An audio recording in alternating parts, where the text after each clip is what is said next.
Hello everyone, welcome back. And today we are going back to the second session of the taxation from the basic series, right? Where we'll be discussing the various aspects of taxation from very sketch, very basic. And yes, you will be learning it with me. Right? And I'm Kunal, and probably you are familiar with me. Right. So this is how we're going to move ahead. In the last session, I guess a couple of days back, maybe a couple of weeks back, we have seen what is the evolution. In the section one, we have seen the evolution of taxation system. That okay, in how in what manner the taxation has come into existence. Today we are going to look at the things which is talking about the importance, right? Why taxation is important? Taxation इतना जरूरी क्यों हो जाता है, right?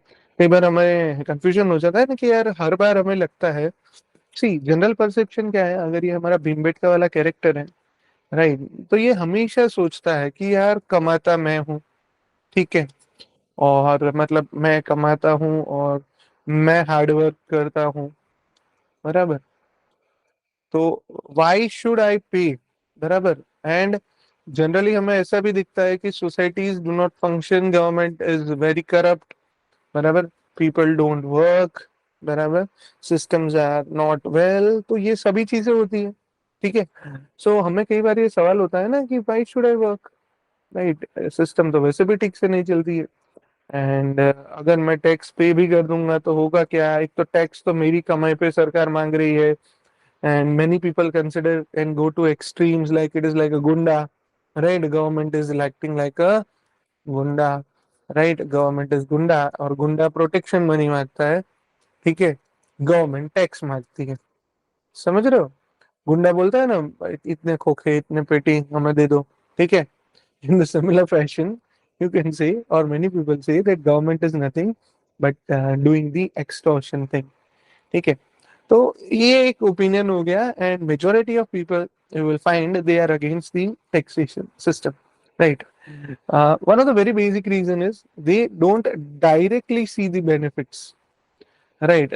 It is very important to realize कि why and how the taxation system is important, right, but majority of time ये नहीं दिखता, क्योंकि लोगों को डायरेक्ट बेनिफिट देखने होता है कोई भी चीज के, right.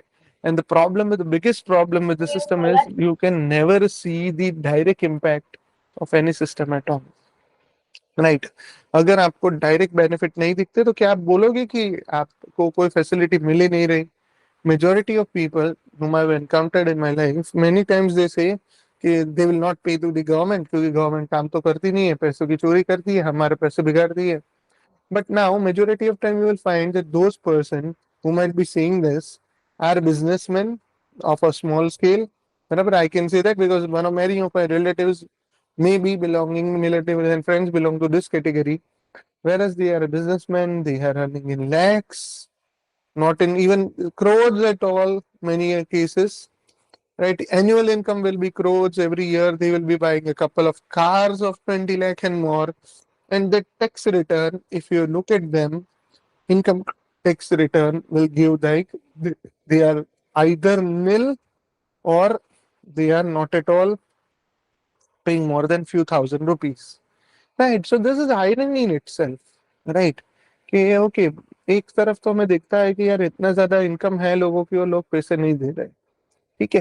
बट हम चीजों को थोड़ी और गहराई से जाके समझने का ट्राई करते हैं कि देखिए, टैक्सेशन के प्रति लोगों का ये नेगेटिव नजरिया क्यों है, ठीक है। क्योंकि टैक्सेशन है ना, पहले तो किसी के भी पास से, पर फॉर एग्जाम्पल आप अभी तक आप ठीक है कमाना चालू नहीं हुआ, जिसका हो गया वो समझ पाएगा, ठीक है। आपने फॉर एग्जाम्पल, मैं मेरा केस लेता हूँ, या आप कोई भी ले लो, ठीक है, ये आपका भीमबेटका वाला कैरेक्टर है, ठीक है, और आपने से फॉर एग्जाम्पल बहुत मेहनत किया और आपने 1 लाख रुपए मंथली सैलरी अर्न कर रहे हो, ठीक है। You are earning how much, you are earning 1 lakh rupees a year, ठीक है। अभी होता क्या है कि सरकार बोलती है कि भाई जैसे ही आपकी इनकम पूरे साल में 5 लाख से ऊपर जाती है, राइट, एज पर the old system, with up to 2 lakh other savings and all, मतलब 8-9 लाख तक का आपका टोटल सेविंग आप वन वे और दी अदर कर सकते हो। पर अगर नई सिस्टम के हिसाब से जाते हो तो I think 7 lakh is the new slab, ठीक है, तब तक कोई भी टैक्स नहीं देना है, बट उसके बाद आपको डायरेक्ट टैक्स देना है।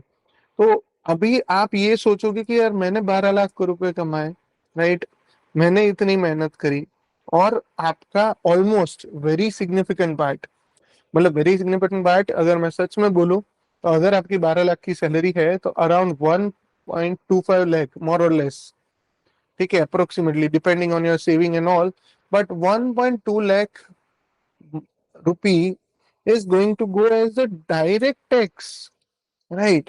And that is what makes people trouble, बराबर, क्योंकि उनको क्या लगता है कि यार ऐसे थोड़ी होता है, हम तो मतलब इतना मेहनत हमने किया, और आप मेरी एक सैलरी से ज्यादा रुपए तो टैक्स में ले जा रहे हो, राइट, आप समझ रहे हो?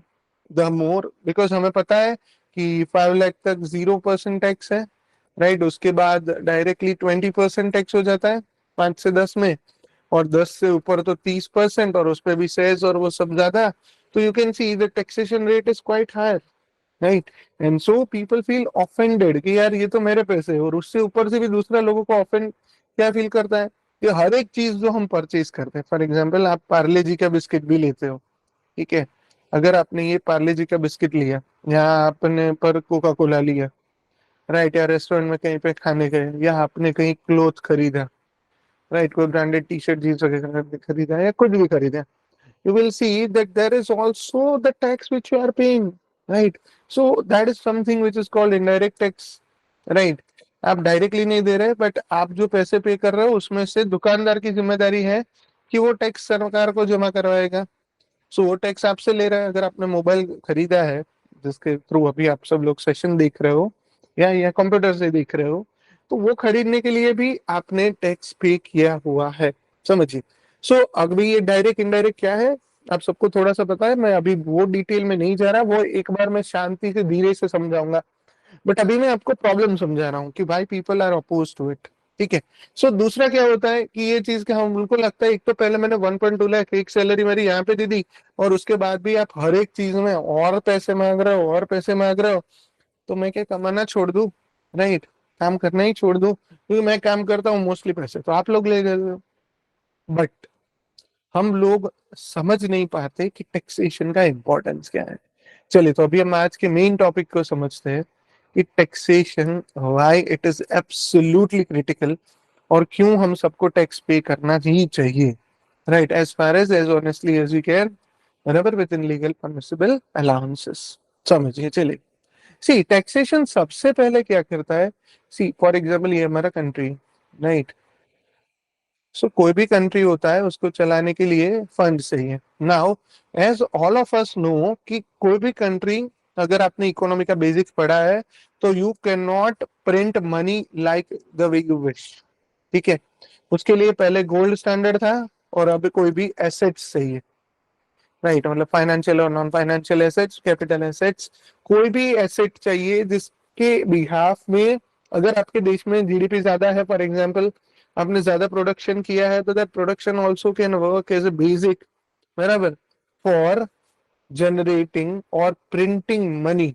So one thing is sure that printing of money cannot be done hazardously, कि recklessly आपने मन किया छापते जाओ छापते जाओ छापते जाओ, राइट, तो वो फिजिबल नहीं है, वरना आपकी क्या होगी, इकोनॉमिक कॉलेप्स हो जाएगी। आपने देखा होगा bank run, economic collapse, inflation reaching up to lakhs of times, right, Venezuela, Somalia, multiple countries have went on bankrupt, collapsed, right, like anything, ठीक है। तो आप चीजों को समझिए पहले तो कि टैक्सेशन जो है वो क्या करता है, गवर्नमेंट को एक जेन्युइन इनकम देता है, राइट। जेन्युइन इनकम क्यों बोल रहा हूं मैं, क्योंकि ये इनकम ऐसी है जो एसेट के बिहाफ पे जो भी प्रोडक्शन हुआ है उसके बाद, या लोगों ने अपनी मेहनत से जो पैसा कमाया उसमें से कंट्रीब्यूशन है। सो फॉर एग्जाम्पल, अगर आप से कॉल सेंटर में काम करते हो, राइट, आप कॉल सेंटर में काम करते हो से अमेजोन के, और आपकी सैलरी है से 50K, 50,000, ठीक है। तो जैसे ही आपका 6 लाख का पैकेज हुआ, और अगर आप अगर कुछ भी सेविंग नहीं कर रहे हो, ओल्ड स्कीम में हो, तो आप 20,000 ऑफ 1 लाख, ठीक है, 5 लाख का तो एग्जाम्प्ट है, और मतलब 2.5 लाख तक का ही एबसेंट है, तो 12,500, ठीक है, और दूसरा 20,000। So you will be paying 35,000, 32,500, rupee as a tax. ठीक है, ये आपका डायरेक्ट टैक्स हो गया। बट ये देखिए, जैसे ये बंदा काम कर रहा है, ठीक है, तो ये क्या कर रहा है, ये अपनी हार्ड अर्न मनी से ये रुपए प्रोड्यूस कर रहा है। उसने क्या दिया, सर्विस दी। सर्विस कौन सी दी, guiding customers. So now at this point of time this person himself is acting as an asset. ठीक है, और ये पर्सन जैसे एसेट हुआ तो उसके बिहाफ में उसने जो टैक्स पे किया, that is a legitimate government on money. समझ रहे हो? वरना क्या होगा कि हम गवर्नमेंट ऐसे ही पैसा छापना शुरू कर देगी। फॉर एग्जाम्पल, कोई एक सिटी में एक बड़ी सी मिल है, और फॉर एग्जाम्पल वहां पे कॉटन प्रोड्यूस होता है, कॉटन के शर्ट्स। ठीक है, सो आप समझिए कि जैसे ही उसने कुछ रॉ मटेरियल लिया होगा, कुछ मशीनरी ली होगी, कुछ लेबर लिया होगा, कुछ इन्वेस्टमेंट हुआ होगा। So land, labour, capital and entrepreneurship, जो चारों फैक्टर होंगे, उन सब लोगों ने मिल के अल्टीमेटली एक फैक्ट्री में से प्रोडक्ट बनाया। ठीक है, और वो ये है हमारा वो वाला शर्ट, मस्त वाला, मतलब। ठीक है, ये हमारा शर्ट है। हाइपोथेटिकली ये शर्ट जैसा दिख रहा है। ठीक है, देखो फुल स्लीव शर्ट हो गया, बस ये फुल स्लीव शर्ट है। ठीक है, तो अगर जैसे ही ये शर्ट बना, तो आपने समझिए हमने क्या किया, एक फिजिकल गुड प्रोड्यूस किया। ठीक है, तो अभी हमारे यहाँ पे कुछ एसेट्स हैं, उन्होंने कुछ प्रोडक्टिव काम किया, और एक्चुअली में हमने ये प्रोड्यूस किया। Right, so this is again a ground where अगर कोई फिजिकल गुड्स का प्रोडक्शन होता है तो उसके बिहाफ में पहले एक्साइज ड्यूटी लगती थी, राइट, मैन्युफैक्चरिंग पे, और अभी जीएसटी लगता है। राइट, क्या है क्यों है धीरे धीरे समझेंगे, बट आप पहले बेस समझिए कि गवर्नमेंट को ये सबसे पहले तो क्या देता है, एक जेन्युइन इनकम देता है। अभी आप समझिए, जैसे कि हमें पता है कि गवर्नमेंट के कितने सारे फंक्शंस हैं, बराबर। गवर्नमेंट का आउटफ्लो तो फिक्स है, आउटफ्लो हर एक जगह पे, मतलब आपका बजट देखोगे आप हर साल का, that is nothing but the outflow. ठीक है, सुप्रीम कोर्ट्स और हाई कोर्ट्स को देना होता है, जो बेसिकली चार्ज करते हैं, अलग अलग गवर्नमेंट ऑफिशियल्स की सैलरीज होती है। राइट, देन हमें अलग अलग डिपार्टमेंट्स होते हैं और उनकी रिक्वायरमेंट्स होती है। हमारा डिफेंस डिपार्टमेंट है, हमारा होम डिपार्टमेंट है, रेलवेज है, एग्रीकल्चर है, टेक्सटाइल है। राइट, तो ये सभी डिपार्टमेंट जो है, बराबर, वो क्या है, एक्चुअली एक्सपेंस डिपार्टमेंट्स है। ठीक है, इवन जनरल एडमिनिस्ट्रेशन डिपार्टमेंट, ठीक है, जीएडी जिसे बोलते हैं। बट एसेंशियली आप ये समझिए कि इतने सारी जो भी चीजें हैं, अरे ये सब एक्सपेंस करेंगे, और पैसे तो हम ऐसे ही छाप नहीं सकते, तो how will this money come? This money has to come from taxation. So rather, can we say that tax system or taxation system provides the basic, बराबर, basic money or resources that will make the whole economic spending possible. ठीक है, infrastructure बनाना है, rails बनाना है, airport बनाना है, कुछ भी करना है, मतलब any government function is requiring some expenditure. Right, पर ये सब के लिए जो पैसे लाता है, ठीक है, उसमें दो डिपार्टमेंट आते हैं, डिपार्टमेंट ऑफ डायरेक्ट टैक्स जिसको हम इनकम टैक्स भी बोलते हैं, department of income tax, and department of indirect tax and customs. ठीक है, और उसमें ही आ जाता है हमारा जीएसटी डिपार्टमेंट।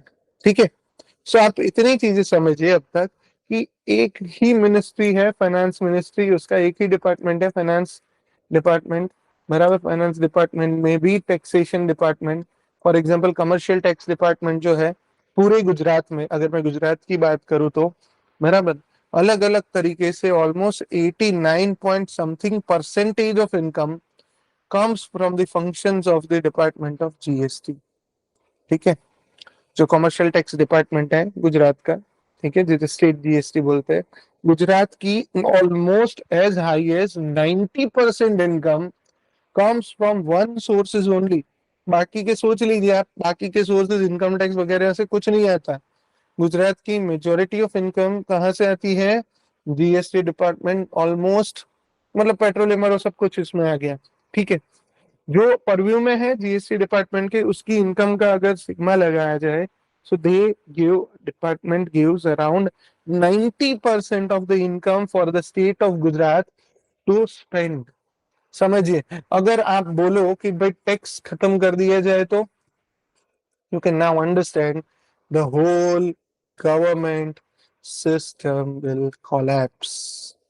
ठीक है, और पूरी सोसाइटी, जैसे ही हमने वो बंद कर दिया, सोसाइटी में कोई कंट्रोल नहीं है, society will go reckless, there will be no law and order because law and order also requires money. ठीक है, तो आप एक चीज समझिए कि आप अभी दूसरा पॉइंट आपको क्लियर हो गया। तीसरा पॉइंट समझिए कि life is possible and enjoyable just because government provide services.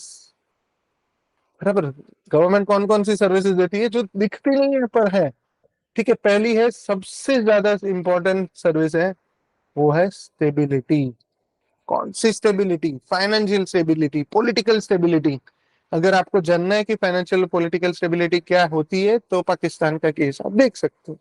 You will see that when financial stability is not there, when there is no economic stability, your society is almost bound to get doomed. समझ रहे हो?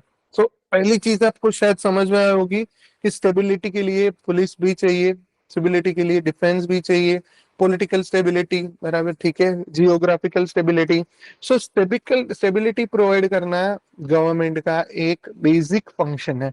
दूसरा है लोगों का भरोसा बनाए रखना in law and order, right. At any point of time in any nation, there will never be sufficient policemen to control law and order.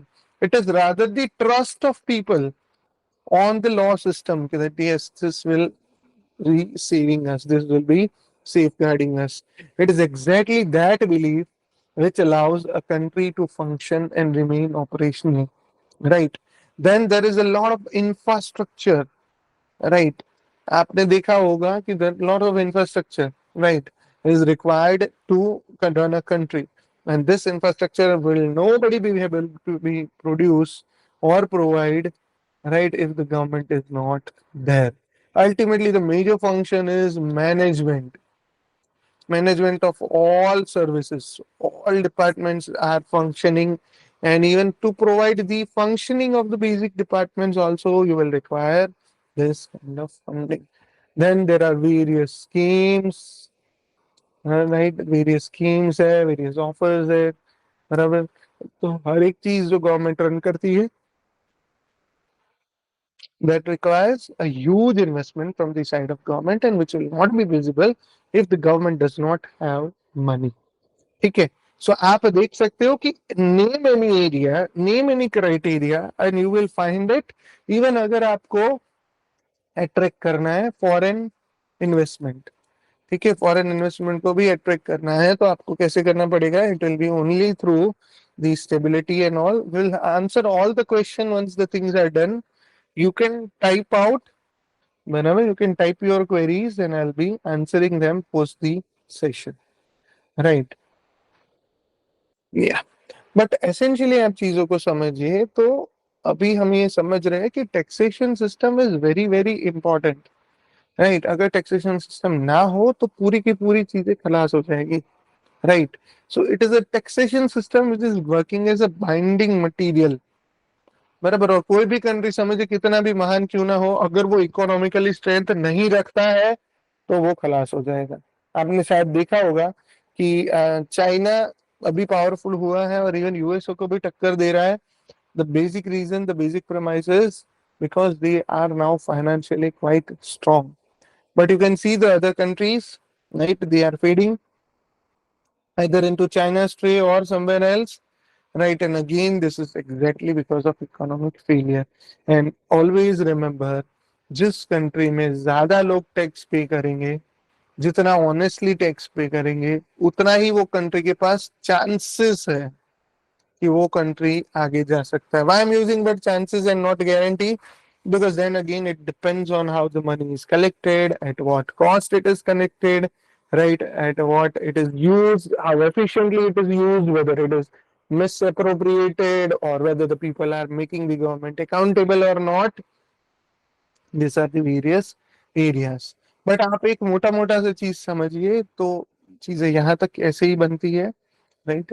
Taxation is absolutely core for any government to run, survive, thrive, or even exist, right?